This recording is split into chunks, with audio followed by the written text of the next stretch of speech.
বস্তির বাচ্চারা কি নিয়ে চেঁচামেচি করছিল কে জানে। মহাত্মা গান্ধী এই শহরেরই কোথাও খাটিয়ায় শুয়ে আছেন, কে যেন বলেছিল তিনি কাঁদছেন খুব। আমার মাও ছলছল চোখে বললেন, চাঁপা ফুলের গাছটা আমি নিজের হাতে লাগিয়েছি, এবছর সেই গাছে ফুল ফুটবে, আমি আর দেখতে পাবো না।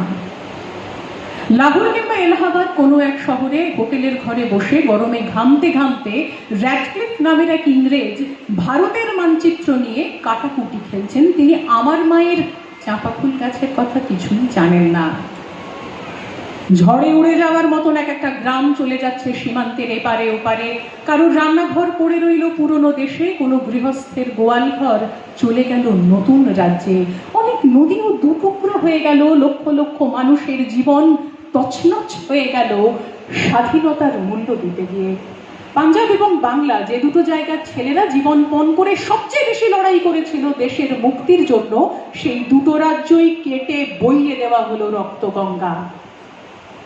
আমার কাকা আন্দামান থেকে ফিরে এলেন ঠিক 17 বছর পর। যেন রেভেন বেঙ্গল ভেবেছিলেন চোখ খুললেই দেখতে পাবেন পুরনো স্বদেশকে, কিন্তু চোখ খোলা মাত্র কে যেন প্রচন্ড জোরে এক ঘুষি মারল তার চোখে। তিনি দেখলেন র্যাডক্লিফের ছুরিতে দ্বিখণ্ডিত মাতৃভূমির যেখানে সেখানে ক্ষত। মানুষ আর মানুষ নেই, তারা শুধুই হিন্দু কিংবা মুসলমান।